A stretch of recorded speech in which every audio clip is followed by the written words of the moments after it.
त्या जीवाकडून कशा पद्धतीनं त्या पूरभजनाचा योग घडून आणतात. मग स्वामींना इच्छा झाली की बाबा धिरडे खायचे. मग हरभऱ्याचे धिरडे असतात. आता महिला विभागाला माहिती आहे धिरडे बऱ्याच प्रकारचे करतात. पण स्वामींनी सांगितले की बा हरभऱ्याचे धिरडे खायचे. मग त्याच्यासाठी आपल्याला हरभरा उपलब्ध करावा लागेल.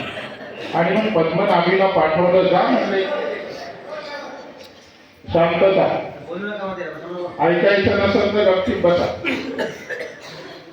तर आता मग हरभरा उपलब्ध करावा लागेल. तर स्वामी म्हणतात जा कुठून तरी हरभरा मागून आला. आणि मग एका शेतकऱ्याकडे गेले. त्या शेतामध्ये हरभरा वाळलेला होता. तो कापून त्याचे ढिग घालून ठेवलेले होते. आता शेतकरी काही दिवसात ती सगळी जमा करून त्याचं थळ करणार. आणि मग पद्मनाभी देव त्या ठिकाणी गेले. आणि मग त्यांनी सांगितलं बा मला थोडासा हरभरा मिळेल का.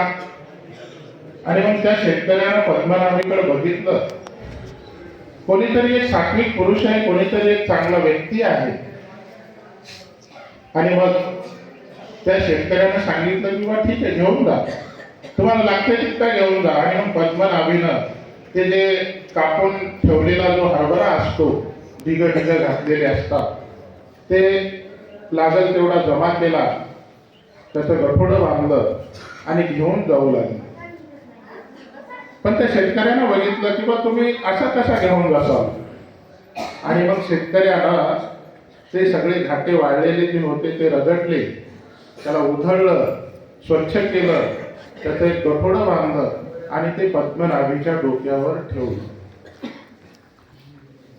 बघा त्या जीवाचा अधिकार कसा आहे. त्या शेतकऱ्याचा योग आला. जेवढा पद्मनाभीचा योग आहे ना तेवढ्याच ताकदीचा त्या शेतकऱ्याचाही योग आहे. कोणालाही काही घडत नसते म्हणलं. त्याच्या देण्याचा भाव शुद्ध आहे. त्या शेतकऱ्याचा देण्याचा भाव शुद्ध आहे. आणि प्रत्यक्ष ती क्रिया परमेश्वर अवताराजवळ घडत आहे. आणि मग पद्मनाभी ती सगळे हरभरे घेऊन त्या मंदिरामध्ये आलेले आहेत. आणि मग स्वामींनी सांगितलं की याच्यातले अर्धे हरभरे विका, अर्धे हरभरे विका, त्याचं तूप घेऊन या. धिरड्यासोबत तूप खातात. मग त्यांनी अर्धे विकले, तूप आणलं. आता मग ते कसे करायचे. आता धिरडे काही कच्च्या हरभऱ्याचे होत नाही, त्याच्यावर बी प्रक्रिया असते. मग स्वामींनी सांगितलं की तुम्ही स्वतः करा ही क्रिया, तुम्ही स्वतः करा. त्याची डाळ तयार करा, त्याला कुटा, त्या भिजू घाला, ते धिरडे करा. आणि मग त्या डावीये सोंडीवरी ते हरभरे ते रगडू लागले. तर डाळ करायची म्हणल्यावर मग रगडत असताना बाईसा आल्या. बाईसांनी बघितलं हे काय. नाही म्हणले आता स्वामींना धिरडे करायचे, स्वामींना इच्छा आहे आरोग्याला करायची, संध्याकाळचं भोजन करायचंय. आणि मग बाईसांनी स्वामींना विचारलं. मी करतो म्हणली पद्मनाभीला. नाही, स्वामींनी सांगितलं की तुम्ही स्वतः करा. आणि मग बाईसांनी स्वामींना विचारलं बा तुमच्या मूर्ती धिरडे मी करू का. आणि मग स्वामींनी तिला आज्ञा दिली. मग तिनं त्याची डाळ तयार केली. ती डाळ तिनं भिजू घातली. भिजू घालून मग त्या डाळीचे धिरडे केले.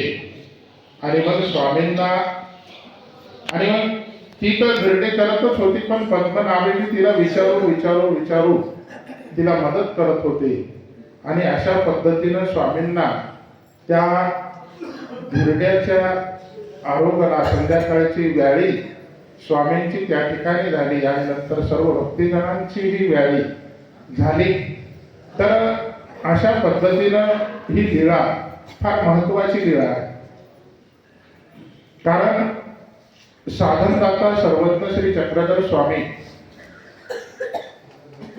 त्या जीवाच्या क्रियेचा स्वीकार करतात.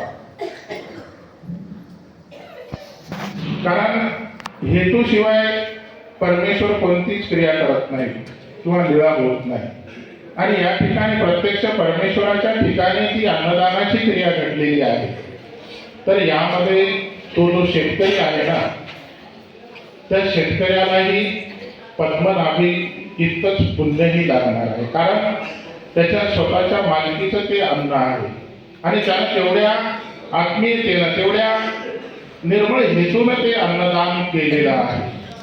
म्हणून तुम्हीही तुमच्या शेतामधलं अन्नदान करता, घासातला घास तुम्ही परमार्गाच्या ठिकाणी देता आणि मग परमार्गामध्ये या साधू संतांच्या ठिकाणी किंवा वासनिक भक्तांच्या ठिकाणी त्या अन्नदानाचा उपयोग होतो. म्हणून तुम्ही जरी आम्हाला दान दिलेलं असलं तरीही त्या दानातले दाय बसाय तुम्हाला ते लागत असतात. तर अशा पद्धतीची ती लीळा. त्यानंतर पद्मनाभी पाठवणे. पद्मनाभी नावाचे जे भक्त होते ज्यांनी ती हरभरे मागून आणली, ते त्यांना पाठवणी देतात. म्हणजे ते बऱ्याच दिवसापासून स्वामींच्या सन्निधानामध्ये राहत आहेत. आणि मग गौराईचा त्यांच्या आईचं नाव, ती आली आणि स्वामींना दंडवत केला, श्रीचरणा लागली आणि स्वामींना सांगितलं की बा रेमन आहेत, त्यांचा मुलगा होता तो सरला आणि दुसरा जो घरी मुलगा होता तर त्याच्यावर सगळ्या कुळवाडीची जबाबदारी आहे. कुळवाडीची म्हणजे जी शेती आहे, जमीन आहे, सगळी शेती त्याच्या अंगावर आली आणि त्याला ती काही आवडत नव्हती, एकट्याची बेजारी होत होती. म्हणून तिने सांगितलं की बा आता पद्मनाभीला पाठवा. स्वामी म्हणतात किंवा पद्मनाभीला आम्ही काही इथं राहा म्हटलं नाही किंवा आमच्या परिवारातलं त्याला इथं कोणी राहा म्हटलं नाही आणि पद्मनाभीने इथं राहावं अशी आमची चाळ म्हणजे इच्छाही नाही. मग तुमचा पद्मनाभी आहे, तुम्ही तुमचा घेऊन जा. मग पद्मनाभीला स्वामी म्हणतात तुमची आई आलेली आहे न्यायला. मग ते मला कस काय येते, मी कस काय जाईल तिच्यासोबत, मी नाही जाणार. मग स्वामी म्हणतात किंवा आता एवढ्या वेळेस तुम्ही जा आणि नंतर पुन्हा या. आणि मग स्वामींच्या विनंतीवरून त्या ठिकाणाहून पद्मनाभी त्या आईसोबत जातात. नंतर या ठिकाणी लखुबाईचा भेटी वगैरे अशा बऱ्याच लीळा या 20 दिवसाच्या कालखंडामध्ये झालेल्या आहेत. आता बाहेर जे 2 स्थान केले आपण, त्या ठिकाणी लिंगाचं देऊळ होतं म्हणजे महादेवाचं. त्या ठिकाणी स्वामींना आसनस्थान झालेलं आहे. दोन्ही जी स्थानं आहेत ती आसनस्थान आहेत. स्वामी विहरण करत असताना त्या भागात गेल्यानंतर त्या ठिकाणी स्वामींना आसनस्थान झालेली आहे. अशा या ठिकाणी एकूण 9 स्थानं आहेत. त्यापैकी आपण 6 स्थान वंदन केलेले आहेत आणि बाकीची स्थानं ही निर्देशरहित आहेत, म्हणजे निश्चित जागा त्या ठिकाणच्या माहीत नाही. आणि म्हणून ही लीळा, धिरड्याची लीळा, ज्यावेळेस तुम्ही घरी धिरडे करताना त्यावेळेस देवाला उपार दाखवताना ही लीळा तुम्ही आठवली पाहिजे. जसं त्या धिरड्याचा देवानं स्वीकार केला तसा माझ्याही धिरड्याचा देवानं स्वीकार करावा अशी आपण देवाला प्रार्थना केली पाहिजे. उत्तरापंथी जो साधनदाता सर्वज्ञ श्री चक्रधर स्वामी ज्योतधरणासाठी गेलेले आहे, तिथून तुमच्या प्रत्येक क्रियेचा स्वामी स्वीकार करतात बरं का. तुमच्या नामस्मरणाचा असेल, तुमच्या उपहाराचा असेल, तुमच्या प्रत्येक गोष्टीचा, प्रत्येक क्रियेचा स्वामी स्वीकार करत असतात. म्हणून ही लीळा आपण अत्यंत आवडीपूर्वक आठवून तो उपहार देवाला समर्पित करावा. आणि आज आपली पदयात्रा या ठिकाणाहून आंबे वडगाव आणि संध्याकाळी पाचोरा या ठिकाणीही आपल्याला स्थान वंदन करायचं आहे. तर सांगितलेल्या सूचनांचं पालन करत जा मंडळी. राग आला तरी काही हरकत नाही बरं का. राग आला तरी काही हरकत नाही, कारण आम्हाला वाटतं किंवा आमचा उपदेशी मंडळ आहे, उपदेशी भक्त आहे, ते सुधारले पाहिजे. आणि ते जर सुधारले तरच आमचं काहीतरी फायदा आहे ना. रिक्षा घेऊन लहानपणापासून आपण एकही माणूस नाही सुधारला तर काय कामाचं नाही. म्हणून ती एक म्हण आहे बघा, कुणबी जैसा दाता नाही आणि ठोके बिगर देता नाही. तसे हे आपण जरट झालेले दिवाणमे आहोत. बाबा किती बोलत राहा, तुमचं ते कामच आहे की नाही. असं नका करू. आणि आता तुम्ही सगळे नातेवाईक आहात, एकूण जवळचे आहात, परंतु इथं फक्त पदयात्रे करू हेच नातं आपल्यामध्ये ठेवायचं आणि त्या नियमानं आपण राहायचं. कारण पदयात्रेमध्ये आपण सगळं सोडून आलो आहे की नाही. आपण घरदार सोडून आलो, आपलं गाव सोडून आलो, आपला जिल्हा सोडून आलो, आपले सगळे नातेवाईक सोडून आलो. त्या परमेश्वराच्या शोधासाठी आपण निघालो. आणि मग त्या 10 दिवसामध्ये फक्त ते 10 दिवसच आम्ही मागतो तुम्हाला. आणि या 10 दिवसामध्ये आपल्याला बरंच काही शिकण्याला मिळतं, शिकायला मिळतं. ते शिकण्याचा आपण प्रयत्न करावा. कारण या चतुर्वेद साधनाशिवाय जीवाला तो परमेश्वर मिळणारा नाही.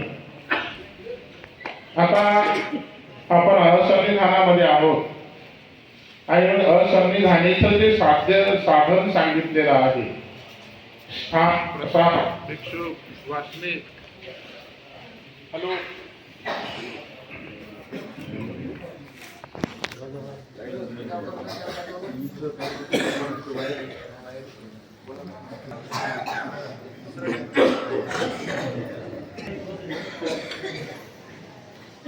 आणि म्हणून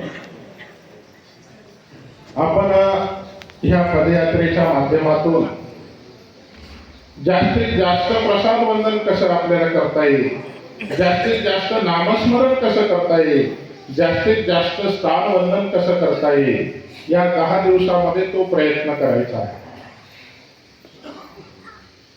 जास्तीत जास्त कसं करता येईल याचा प्रयत्न करायचा. मग वर्षभर तर आपले आहेच, कामं आहेत, घर आहे, प्रपंच आहे, संसार आहे. प्रसाद वंदन करत असताना मी तुम्हाला सांगितलं की आपल्या डोक्याचं वजन त्या प्रसादावर किती पडलं पाहिजे. पुष्प एक वाहिली आहे की नाही. एका फुलाचं वजन जेवढं असतं तेवढं आपल्या कपाळाचं वजन, त्या डोक्याचं वजन त्या प्रसादावर पडलं पाहिजे. कारण ती इतकी पवित्र वस्तू आहे ना मंडळी, की त्याची आपण कल्पनाच करू शकत नाही. कारण ती प्रसाद आहे. प्रसन्न रूप मनोधर्म परमेश्वराचा आजही त्या ठिकाणी आहे. आता प्रसाद वंदन करत असताना कसं आहे की काही ठिकाणी 4 पुष्पे असतात, काही ठिकाणी 2च असतात. मग एका याच्यावर चक्रधर स्वामीचा फोटो लावलेला असते किंवा कागदाचं फुलाची डिझाईन असते आहे की नाही. लोक त्या कागदावरही डोकं ठेवतात. पाहिलं आम्ही बरं. तिथं काहीच नसतं, फक्त ते इकडचे जे पाठ असते त्याला ते सपोर्टसाठी दुसरी एक पाठ केलेली असते. म्हणून ते आता मग चांगलं दिसावं यासाठी तिथं मग देवाचा फोटो वगैरे लावलेला असतो. त्याला वंदन करायचं नाही. आपण प्रतिमा पूजन करत नाही बर का. तिथं डोकंही ठेवायचं नाही. फक्त प्रसाद जे जाळीचा विणलेला असतो त्याच ठिकाणी वंदन करायचं. आणि वस्त्रप्रसाद, कर्दमाचे प्रसाद असे हे 2 प्रकार या प्रसादामध्ये असतात. आता कर्दमाचे प्रसादामध्ये काष्ट असतं, धातू असतात आणि वस्त्र प्रसादामध्ये फक्त स्वामींचे वस्त्रच त्या ठिकाणी आलेले आहेत. आता दुपारच्या प्रसाद वंदनामध्ये अत्यंत महत्वाचं वंदन प्रसन्न दुटी आहे ना शास्त्री. आता दुपारी ज्या आश्रमात आपण जाणार आहोत त्या ठिकाणी प्रसन्न दुटी आहे, जी की श्री प्रभू बाबांच्याही संबंधित आहे आणि सर्वज्ञ श्री चक्रधर स्वामींच्याही संबंधानं पवित्र झालेलं वस्त्र दुटी. दुटी म्हणजे उपरणं, दुटी म्हणजे उपरणं. तर ते उपरणं डोमेग्रामला असताना स्वामींना उदासीनता. आता तुम्ही माणसाला प्रत्यक्ष परमेश्वर अवतार आहे, उदासीनता कशाला यायला पाहिजे? परंतु मनुष्य वेश ज्यावेळेस परमेश्वर स्वीकारत असतो, मनुष्य वेश म्हणजे मनुष्य देहामध्येच परमेश्वरानं अवतार धारण केला की त्या मनुष्य देहाचे जीवधर्म गुणधर्म हे परमेश्वर अवतार स्वीकारत असतात. मग त्याला रागही येतो, आनंदही होतो, खेदही होतो, आल्हादही होतो. आणि मग एके दिवशी स्वामींना इतकी भयानक उदासीनता आली की कोणत्याही भक्तिजनाची ताकद नव्हती समोर यायची, एवढी उदासीनता आली. आणि मग भक्तिजनांना चिंता पडली, आता परमेश्वर एवढे उदास झाले, मग काय करावं? मग श्री प्रभूंची ती दुटी होती, भक्तिजनांनी ती दुटी आणली आणि स्वामींच्या हातामध्ये दिली. आणि मग स्वामींनी त्या दुटीला वंदन केलेलं आहे, छातीला लावलेलं आहे. आपल्या शरीराला त्या दुटीचा स्पर्श झाला आणि मग स्वामींची ती उदासीनता होती ती परिहार झालेली आहे, ती उदासीनता दूर झालेली आहे. अशा ह्या प्रसन्न दुटीचं आपल्याला वंदन करायचं आहे. तेवढ्या तन्मयतेनं, तेवढ्या अंतःकरणातून जर तुम्ही त्या ठिकाणी वंदन केलं ना, तर तुमच्याही मनाची एक उदासीनता दूर झाल्याशिवाय राहणार नाही. म्हणून तिथेही आपण ते प्रसाद वंदन करत असताना त्या दुटीची ती लीळा तुम्ही आठवून त्या ठिकाणी वंदन करायला पाहिजे. तुम्ही घरी गेल्यानंतर सूत्रपाठ नावाचं एक सुंदर असं पुस्तक आहे बघा, ज्याला की महानुभाव संप्रदायाचा पाया म्हटलेला आहे. सूत्रपाठ हा महानुभाव संप्रदायाचा पाया आहे आणि त्या सूत्रपाठाचं रोज एक पान जर तुम्ही पारायण केलं ना, रोज एक पान, एकच पान करायचं, आगाऊ ताण घ्यायचा नाही.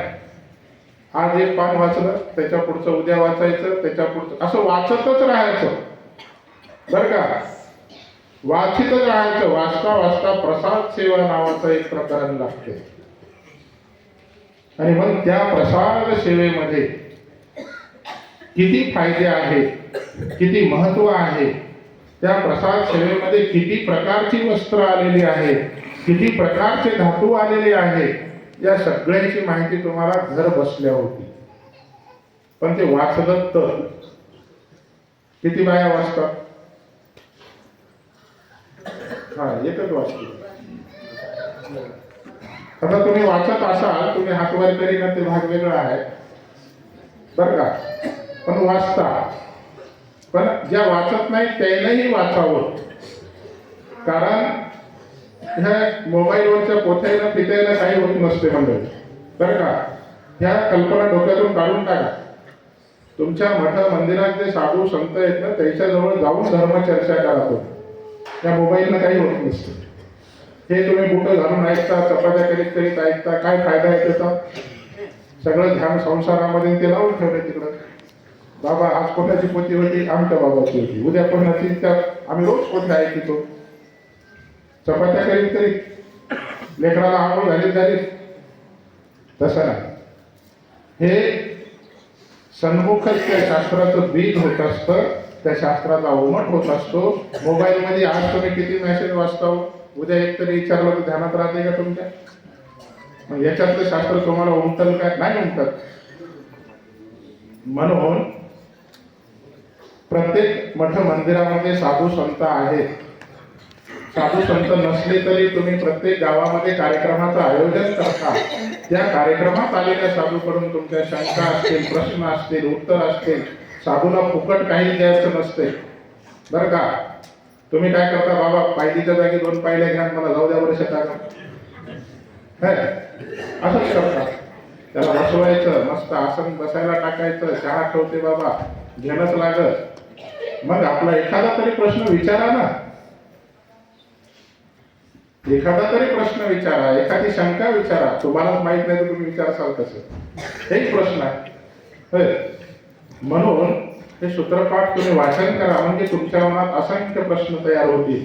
आणि जसे जसे प्रश्न तुमचे म्हणजे सॉल्व्ह होतील, तसं तसं तुम्ही धर्माप्रती दृढ होता. कारण हा पंथ ज्ञान पंथ आहे बरं का. इथं तुम्हाला ज्ञान जर झालं तरच त्या भक्तीचं महत्व आहे. इथं डोळे उघडे ठेवून भक्ती करायची, आपल्याला डोळे लावून भक्ती करायची नाही. आणि मग त्या परमेश्वराचं ज्ञान आपल्याला 50% 75% तरी झालं तरच तुम्हाला तो धर्म कळल. आणि कळालेला धर्म टिकल. आणि टिकल्यानंतरच तुम्ही दृढ होसाल. इथं दृढतेला फार महत्व आहे. डळमळीत नाही कामाचं काय. डळमळीत झालं ना की मग ते इकडचे राहत नाही, तिकडचे राहत नाही.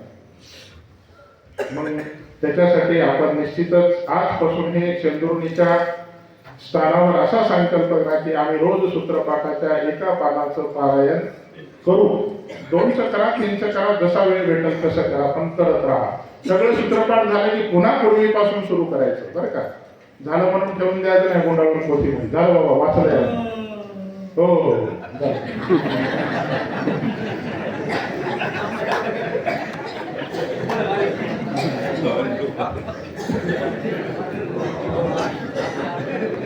तर अशा पद्धतीनं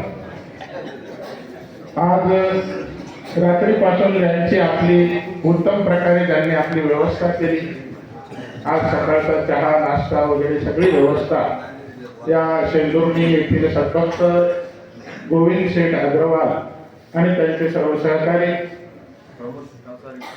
त्यांच्या या संस्थेचे सचिव श्रीमान सद्भक्त प्रमोद भाऊ कासा या ठिकाणी आपल्या सेवेमध्ये आहे.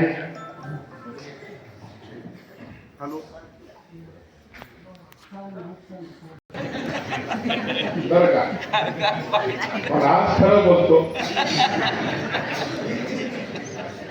कारण दुपारचं अंतर फक्त 10 किलोमीटर आहे. मोजून आहे, आता लावून बघा मी आपलं.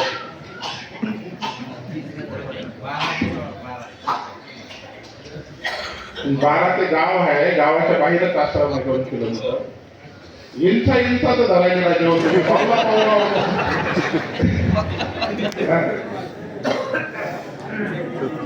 तर या ठिकाणी सर्वांच्या नाश्त्याची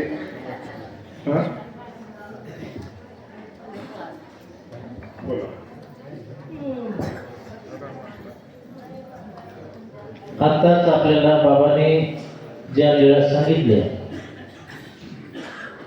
आणि दोन्ही सांगितलं की पदयात्रेत चालताना पाप आणि पुण्य आमच्याच्यात ओठ आणि घुमट. जसं तुम्ही पाप पुण्य म्हणते म्हणजे तुम्ही ओठ जोडायला आले का घुमट जोडायला आले हे ठरवा. लीळा ऐकत असताना बरीच मंडळी पाठीमागं राहतील. हे बरोबर नाही. पुन्हा पुन्हा सांगणं आम्हाला बी बरं वाटत नाही. बंधूंनो, बाबाजीने सांगितलं की सूत्रपाठाचं कमीत कमी 1 पान पारायण करा. पण ते घेत असताना आपल्या जवळच्या साधूकडून किंवा आपल्या गावाजवळ जर साधू नसेल तर कोणता येणारा साधूकडून ते सूत्रपाठाचं 9 प्रकरण किंवा जसं आपल्याला वेळ भेटेल तसं पारायण करीत जा. कारण पूर्वीमध्ये सांगितले सृष्टीमध्ये कवणे करणे म्हणजे जेना एके परमेश्वर म्हणून तोच परमेश्वर निर्गुण निराकार अशी कृपा होशी सावयव साकार होई अवतरे आपले संगीतांते दास्यमोचन पहिल्याच ह्याच्यामध्ये काय दास्यमोचन आणि शेवट ज्ञानमोचन. ह्या गोष्टी आपण आपल्या जीवनात उतरावा आणि आपल्याला आपला इतिहास माहीत पाहिजे. हे जे पहिलं मंदिर आहे इथलं या ठिकाणी आमचे आदरणीय श्रद्धेय कैवल्यवासी जुने देमेराज बाबा कपाटे यांनी ते बांधलेलं आहे. कारण की बाबा प्रसाद बांधणीकार होते, त्यामुळे या ठिकाणी प्रसाद बांधणी करीत असताना इथं वास्तव्य होते. त्यावेळेस ते मंदिर बांधलेलं आहे. बाबाला या मंडळीने आग्रह केला की बाबा इथंच राहा, पण योगायोग बाबाचं गाव आमच्या जुन्या सोमठाण्याचे होते आणि परभणी शहर त्यांना निवडलं आणि तसं तर ते विधुरीलाच येणार होते. बैलगाड्या वगैरे सगळ्या झुकल्या होत्या, पण आमच्या लोकांचं असं असतं की बाबा कोणी जागा देत असले तर त्याला आधी सांगते बाबा नावची करून दे. मग काहीतरी अडथळे आले, मग विधुऱ्यावरचं कॅन्सर झालं आणि परभणीला ती जागा घेतली. कारण की बंधूंनो आपल्या मराठवाड्यात शक्यतो खूप सार्वजनिक मठ आहे, तिथं संत मंडळी राहते, पण ती आपल्या मराठवाड्यातली अशी हे कमतरता की त्या संतांना एखाद्या गड्यासारखं वागवते, जसं काय तो गडी आहे त्या मठातला. म्हणून आपल्या सार्वजनिक मठात चांगले संत मिळत नाहीत.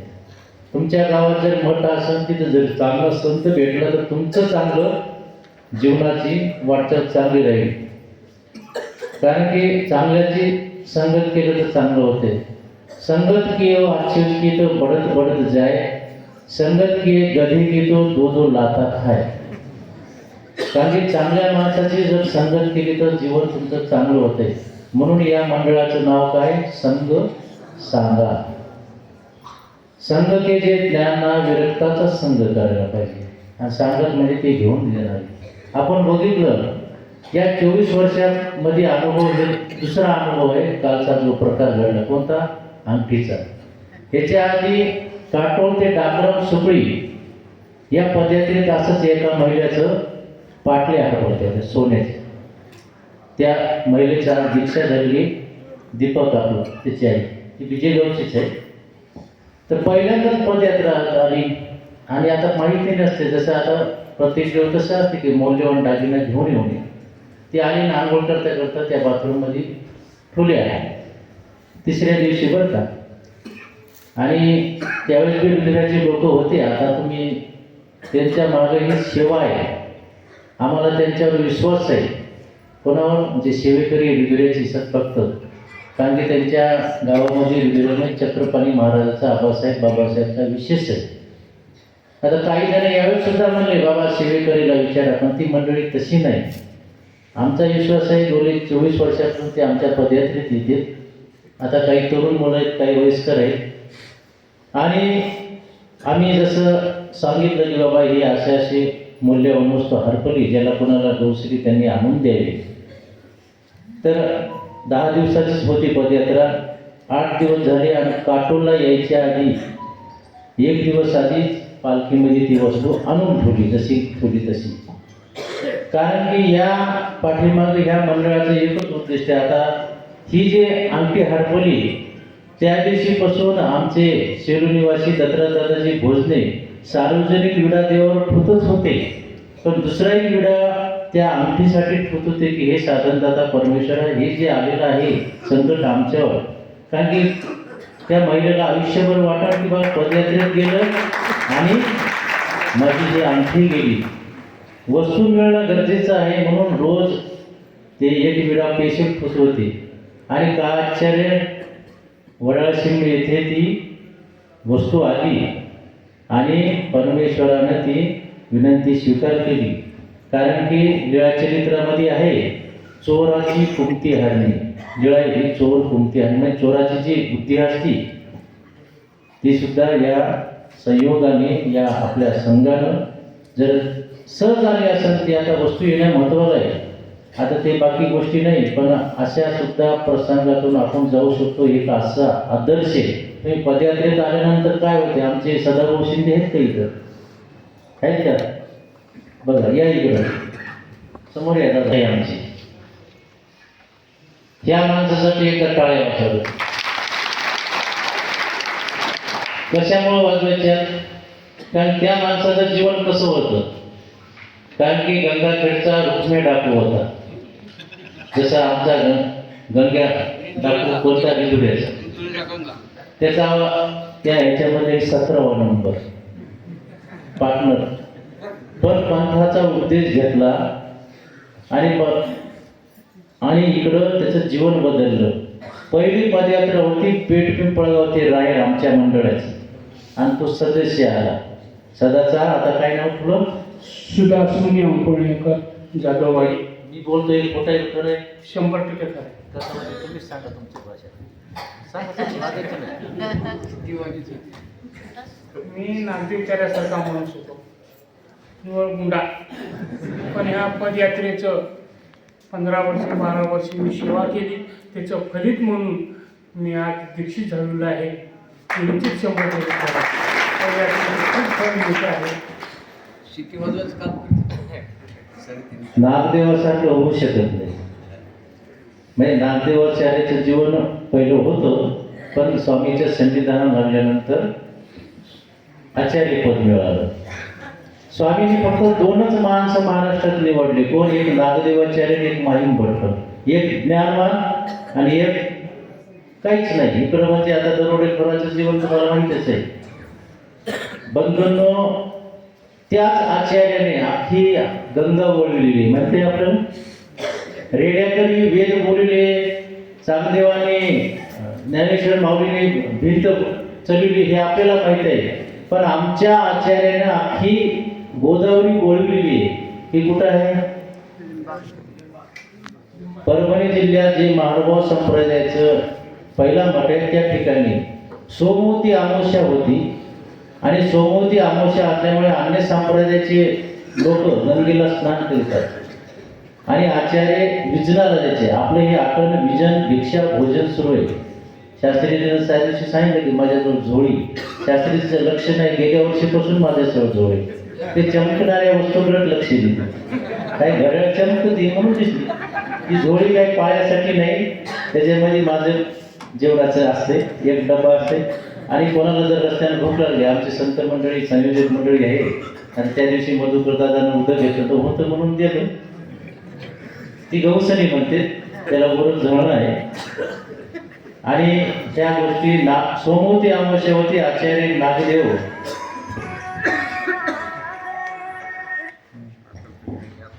आता 8 पैसाठी तर चाललंय सगळं, काही नाही. 10 किलोमीटरच आहे